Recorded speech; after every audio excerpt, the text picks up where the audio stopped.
Hi, I just finished reading this book by Elizabeth Kubler-Ross on death and dying. And at one point she says this: "Once the patient dies, I find it cruel and inappropriate to speak of the love of God." That's quite a statement, but I know what she's getting at here. She's basically seeing this tendency that we have, especially in the West, to focus just on the positive and always try to reassure people that everything is good, God is good, the love of God is present, this is all a loving situation, is really a denial of reality. And we're not giving space to people when something terrible happens to grieve, to be angry, to feel that loss, and to process all of that situation.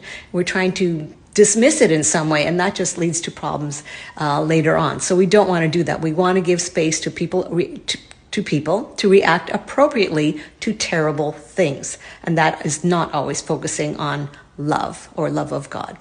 And I mentioned this to a colleague yesterday, and he said this idea of trying to defend the goodness of God in the face of terrible things is not really a Jewish concept or a priority, because God is much more complex than that. It says we accept the good and the evil from God, or good and bad as coming from the hands of God, and we don't always know what's happening, and sometimes God is angry, sometimes there's injustice to be addressed, or even punishment.